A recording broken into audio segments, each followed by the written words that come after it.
This is Rebecca from Rebecca's Sewing Corner, and today I'm going to be talking to you about making belt loops, or if you want to see it in a broader sense, just in general how to make some straps. Now, every so often I'm actually sewing like regular pants for the kids, and I need belt loops. And my older child has a liking for fabrics that don't iron so easily. So this is like an outdoor fabric, high man-made fiber content, and if I'm to iron this at any temperature that would keep the creases in well, I'm most likely going to melt this on my iron.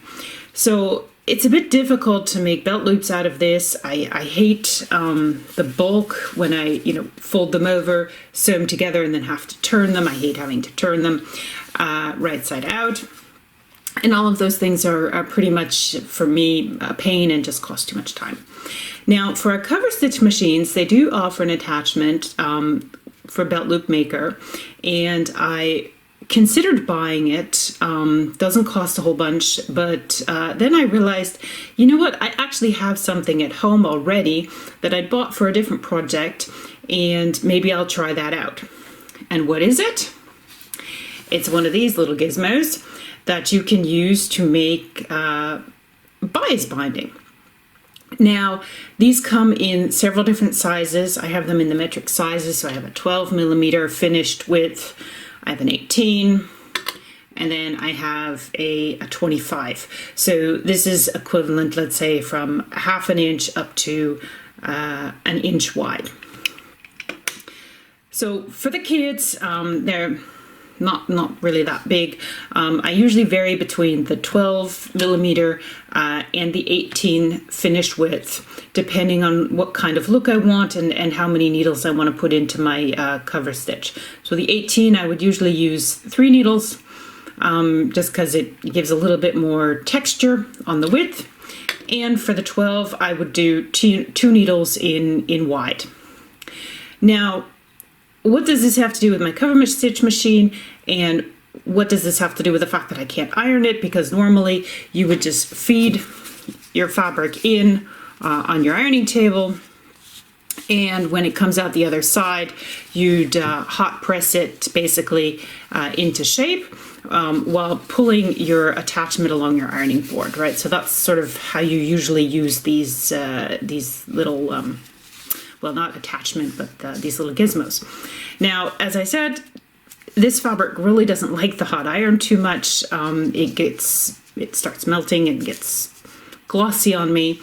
So I thought a little bit about how could I get this to work with my cover stitch machine. And I'm a fan of using a little kind of sticky putty. So in the US, this is called blue tack. It's usually a blue color. Here, where I live, shows up white, and as you can see, I have already pulled off several globs off this sheet, and I use them. And you can reuse them, that you just take them off whatever you're using them for and put them back on the sheet. So what I'm going to do with this, so I'm going to take off a couple of these blobs here, okay? And you kind of knead them up and get them ready to use. Take out my piece of fabric. Now, if you notice, this gizmo has a bit of a ridge here, right? And so you're gonna, when you use your sticky stuff, and I'm gonna use that to attach it to my machine, you're gonna want to compensate a little bit for that ridge and basically put it on the side of that. So I make a little bit of a strand here, and put that over on the left and the right hand side, and as you see, it kind of covers up that ridge and gives me 2 spots where I can attach it to my machine. So I'm going to show you then how I put this onto the machine, and as you see, I've put it basically on what we would normally consider the top side. So I'm going to be actually positioning this on my machine from our perspective, sort of upside down. Okay, so I've moved over to my machine, and I'm going to show you how I attach this pre-prepared piece to the machine and get started with making my quick and easy iron-free belt loops. So I have my needles set up on 2 needle wide, as you can see here, left and right position, already all threaded up with black thread because that's what I'm using for this dark gray fabric. And basically when I start out, I'm just gonna eyeball the position of this piece, and sort of looking at the needle tick marks on the front of my foot and where I think that's going to be centered. Now, and that's the key word here is centered, and having it all lined up. And that's the good thing about using this kind of sticky putty, is that you can shift a little bit to the left or shift a little bit to the right, depending on what it looks like. Now with this method, I highly recommend doing a test strip and testing it out so that you can be really sure that you've got the alignment the way you like it, because sometimes it could look a little bit funny if you're too far off center, right? Being a bit off center is okay, but being too far off is maybe not so nice. Now, I'm lucky this fabric here actually has enough body on it so that I can just sort of feed it through. You might actually have a bit of a challenge with that, so you can also cut a bit of a slant to the front so that it goes through the first part a little bit quicker and smoother, and then hopefully comes out the front end very easily. So you can't see that very well with the camera, but I've just pushed this in very gently, and my fabric is now up at the foot. I've left approximately 3 millimeters, 2 to 3 millimeters space between my presser foot and the gizmo, the bias binding maker, so that I can comfortably lift and put my presser foot down. Now I'm going to take a pair of my trusty tweezers out of my drawer over here, and I'm just going to grab the front of the strip and pull it through until I'm well past or past the back of my foot. Now, why is that important? That's because you want to make sure that when you put your presser foot down and you start sewing, that your fabric strip is not going to get stuck here underneath the foot and in your feed dogs, and that it's going to move out through the machine smoothly. So as like when you're making binding or using the binding attachment, you really just need to pull the fabric out back past the end of the foot a little bit so that you just have a comfortable amount of fabric in the machine to get started. Now I'm going to put my presser foot down. I think the alignment looks more or less okay, maybe just pushed over slightly to the right a little bit. No, that's the left. And when you do that, specifically with the machine that I have, you do need to make sure that you're not just moving the flap. So the on the left-hand side of my machine, I have a cover on the bed that can swing out, and you see how that moves. So if by accident I'm adjusting this a little bit and I'm just moving the cover, then it might slip back into place, and the adjustment that you've done on your self-made attachment won't stay. So if you are pushing it around a little bit, make sure that you're holding your bed or anything that could move in place and only just pushing your attachment. Now I'm going to fire up my machine, plug it in and fire it up, and give this a whirl and check the alignment with you, and see if there's any adjustments needed.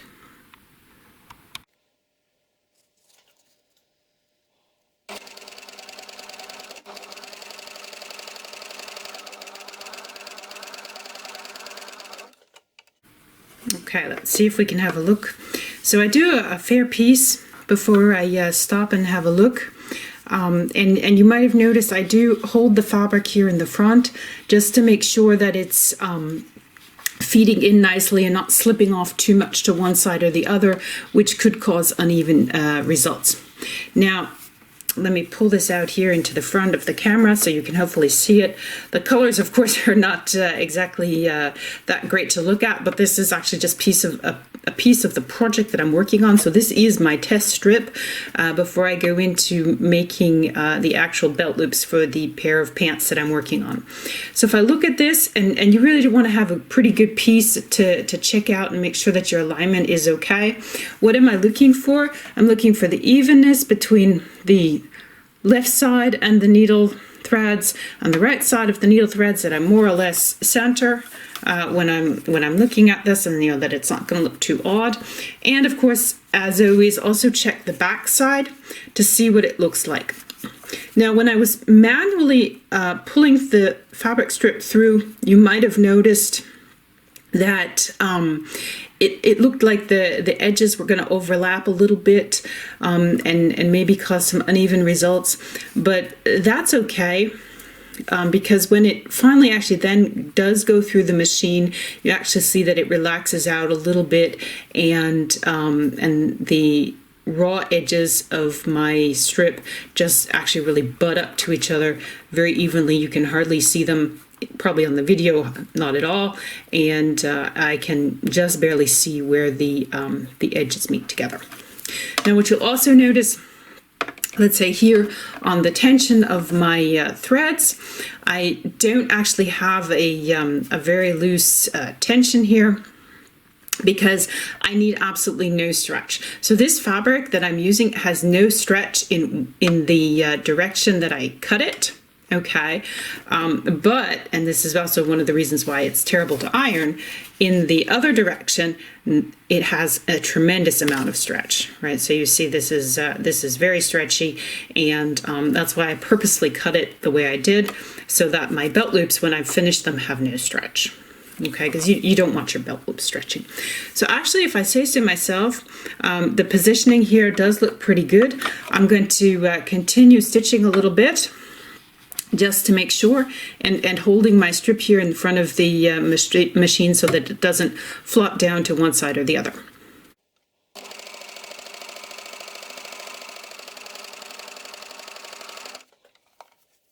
Okay, so I've done a little bit more, and actually you'll see, let me make sure I got this held up in the right direction.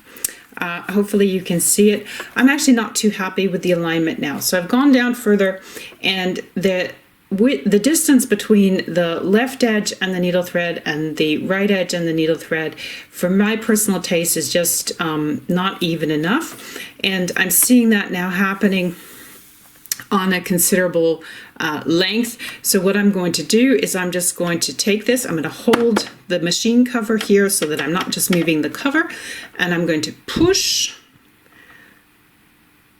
my improvised attachment over to the left just a tiny bit, because we're really talking only about millimeters here, or even just one, and I'm going to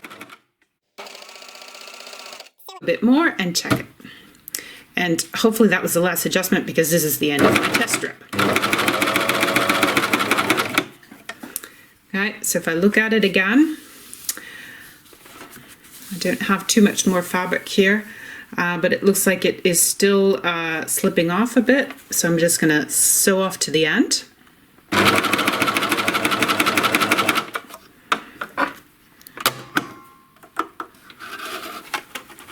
Loosen up the threads a little bit, not doing this very nicely, just for speed's sake, and also not to bump my improvised attachment. Let's get this out of the machine, and let's look at the very last portion. And actually that looks like it's recovered nicely in terms of the spacing between the edges. So I'm just going to not touch this anymore, and go get another strip that I've already cut, and hopefully that one will work out just fine for my belt loops. Now, since this isn't ironed, actually in theory I could unlock my stitches and send this through again to check and see, because the creases really that you would have made with this are not going to be set in the fabric, and you shouldn't have too much memory. So I'm going to go get my second piece of fabric and send it through, and let's have a look. Okay, so let me get that next piece of fabric in. Now for the 12 millimeter bias binding maker, I cut a 25 millimeter strip of fabric. That's the width. And for the length, I'm actually very generous because what I do is I just make 2 or 3 relatively long pieces and then go back and just cut off what I need and make my strips that way. So again, pulling it all the way back past the end of my presser foot so that it doesn't get jammed up in the feed dogs. And let's put the presser foot down and give this another whirl and have a look.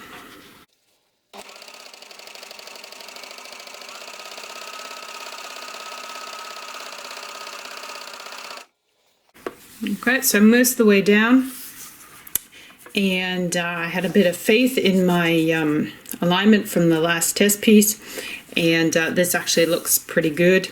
And if you think about it, when you're going to be cutting this down in about I usually cut this down in about 11 centimeter pieces for a finished 5 to 5.5 centimeter belt loop. And that's actually probably about the length you're looking at in there between my thumbs, and should be pretty good. So I'm going to sew down the rest of this.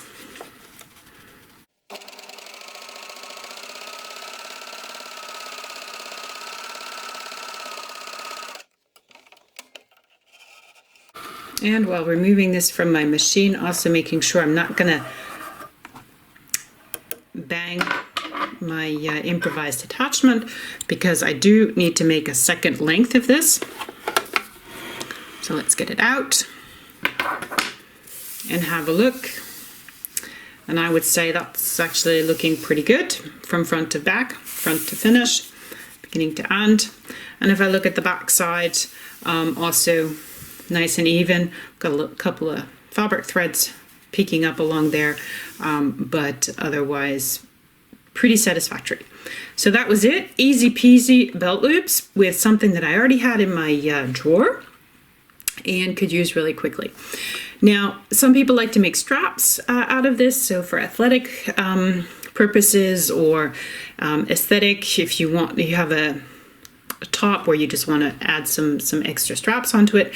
And if you need to add some more body to the fabric that you are using, some people like to try and put a bit of elastic in with it. Now, I haven't tried that myself, but apparently it does work. So you can put like some of this clear plastic elastic in through the feed of these attachments as well.